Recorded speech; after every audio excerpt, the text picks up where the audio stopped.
পত্রিকা অফিসে দেখবেন যে বাংলাদেশের সব বিশিষ্ট বেকার হাম বিশেষজ্ঞ যারা আছে তারা দেখবেন আলোচনা করতেছে যে অন্তর্বর্তীকালীন সরকারের ভুল পলিসির কারণে কিভাবে শত শত শিশু আজকে মারা যাচ্ছে। হাসিনাকে যারা সম্প্রতি দেখছে, যাদের সাথে যোগাযোগ আছে, হাসিনারা সবাই বলছে মহিলা তো পাগল হয়ে গেছে, কথাবার্তা, আচার আচরণ, চেহারা সব কিছুর ভিতরে পাগলামি ফুটে উঠছে। পত্রিকা অফিসে দেখবেন যে বাংলাদেশের সব বিশিষ্ট বেকার হাম বিশেষজ্ঞ যারা আছে তারা দেখবেন আলোচনা করতেছে যে অন্তর্বর্তীকালীন সরকারের ভুল পলিসির কারণে কিভাবে শত শত শিশু আজকে মারা যাচ্ছে।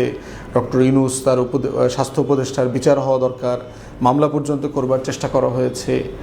এবং সেই বেকার যে জ্যেষ্ঠ সাংবাদিক যারা আছেন এবং যারা আওয়ামী বলয় থেকে আসলে গত টার্মে খুব বেশি কিছু সুযোগ সুবিধা নিতে পারেন নাই, আবার দেখবেন যে তারা আওয়ামী লীগের সমালোচনা খুব বেশি করেন নাই। অতএব এই বেকার জ্যেষ্ঠ সাংবাদিকরা দেখবেন একটা বিশাল সংখ্যক টকশোতে প্রতিদিন মতামত সম্মতি উৎপাদন করবার চেষ্টা করছে। পার্টিকুলারলি একজন ভাইকে দেখলাম, একজন সিনিয়র সাংবাদিক, উনি বলছেন কথা প্রসঙ্গে টকশোতে যে এত টাকা দিয়ে বিমান কেনার কি দরকার, আমরা কি যুদ্ধ করব নাকি? মানে এই যে আমাদের সেনাপ্রধান বলেছেন আমাদের বিমান বাহিনীকে আধুনিকায়ন করা দরকার, আমাদের নতুন যুদ্ধ বিমান দরকার, JF-17 থান্ডার যেটা পাকিস্তান এবং চায়না মিলে বানিয়েছে, আমরা সেটা চাই। একটা পুরো স্কোয়াড্রন দেওয়ার জন্য ইতিমধ্যেই পাকিস্তান এবং চায়না অফার করে দিয়ে রেখেছে। তো সেই প্রসঙ্গে বলছে এত টাকা খরচ করে বিমান কেনার দরকার কি, আমরা কি যুদ্ধ করব নাকি? তাহলে ভাই তাহলে আমরা কি করব? আমাদের সেনাবাহিনী দরকার আছে কি না, বিমান বাহিনী দরকার আছে কি না? আওয়ামী লীগের নেতাকর্মীদের একটা জুম মিটিংয়ের একটা ক্লিপ কদিন আগে আপনার অনলাইনে আসছে। সেখানে এক মহিলা লীগ, সে বলতেছে ভারতের সাথে সিম্পলি একটা চুক্তি করে ফেললেই তো হয়, আমাদের কোনো বাহিনীর তো প্রয়োজন নাই। এখন দেখেন এই বক্তব্যগুলোর ডিকোড করেন, এই বক্তব্যগুলোর সাথে কিন্তু সেই 71 সালে সেপ্টেম্বর অক্টোবরে ভারতের সাথে করা যে গোপন 7 দফা চুক্তি, যার একটা দফাতে ছিল বাংলাদেশের কোনো সেনাবাহিনী থাকবে না, শুধুমাত্র একটা আইন শৃঙ্খলা রক্ষা করবার জন্য একটা প্যারামিলিশিয়ারি বাহিনী থাকবে, এটার পুরোটার দায়িত্ব থাকবে হচ্ছে ইন্ডিয়ান ফোর্সের। এবং সেই ধারাবাহিকতায় দেখবেন আপনি যদি আওয়ামী লীগ এবং বামদের বক্তব্যগুলো কয়েক দশক থেকে পর্যালোচনা করেন, সবসময় দেখবেন তারা এন্টি সেনাবাহিনী, আমার কোনো সভরেন ফোর্সের দরকার নাই, এই রকম একটা ন্যারেটিভ তারা তৈরি করবার চেষ্টা করেছে। এইটা করতে পারে নাই বলে আওয়ামী লীগ পরবর্তীতে যেটা করেছে সেটা হচ্ছে আমাদের বাহিনীগুলোর মোরাল ধ্বংস করে দিয়েছে। তাদেরকে ইন্ডিয়াকে ইনভলভ করে আওয়ামী লীগের নেতাকর্মীরা মিলে এখানে পিলখানায় গণহত্যা নাটক করেছে, আমাদের 57 জন ডেকোরেটেড অফিসারকে শহীদ করেছে, বিডিআর জওয়ানকে শহীদ করেছে, এবং পুরো 4-5টা ফোর্সের কালেকটিভ মোরাল ভেঙে দেওয়ার চেষ্টা করা হয়েছে।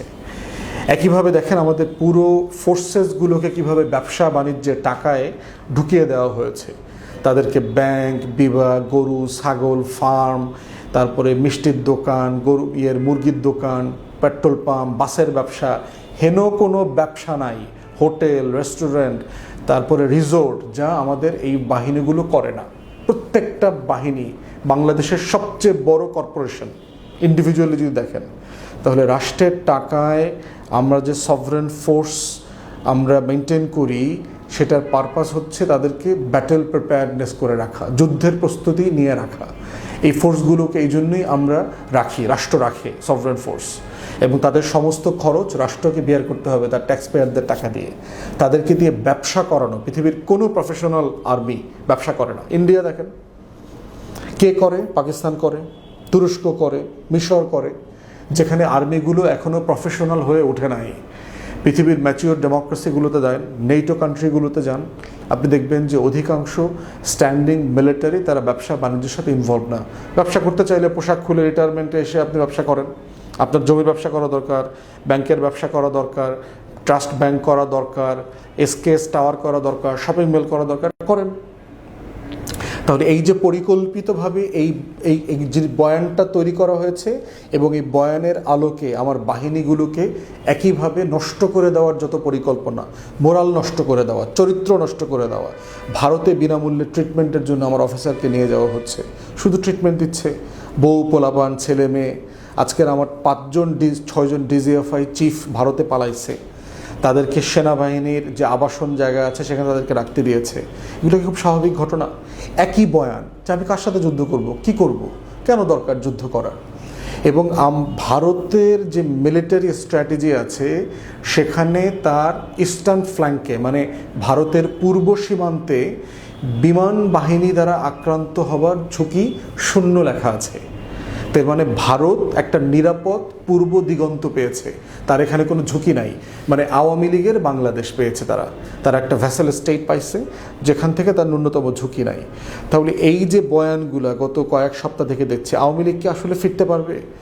হাসিনা রয়টারকে একটা কথা বললো, এই কথাটা আসলে জেনুইনলি বললো কিনা? এনডিটিভিকেও ইমেলে বলছে আমি দেশে ফিরবো, একটা বোগাস কথা। হাসিনার ছবি কেউ দেখে নাই। হাসিনাকে যারা সম্প্রতি দেখছে, যাদের সাথে যোগাযোগ আছে, হাসিনার সবাই বলছে মহিলা তো পাগল হয়ে গেছে। কথাবার্তা, আচার আচরণ, চেহারা সব কিছুর ভিতরে পাগলামি ফুটে উঠছে। কারণ ৭৫-এর পরবর্তী যে বাস্তবতা, সেরকম একটা বাস্তবতায় শেখ হাসিনা রেহানা সুস্থ মানুষ হিসাবে থাকতে পারে না। এরপরে তার ক্ষমতার পদচ্যুতি হয়েছে সেখানে। এই সব কিছু মিলায় আপনি দেখবেন যে পরিকল্পিতভাবে আমাদের গণমাধ্যমে, আমাদের সোশ্যাল মিডিয়াতে নতুন নতুন প্ল্যাটফর্ম আসছে, যারা প্রত্যেক দিন মানে এই ফিরবে, ফিরতে পারে কিনা, ফিরলে কি হবে, না ফিরলে যে স্থিতিশীলতা বাড়বে।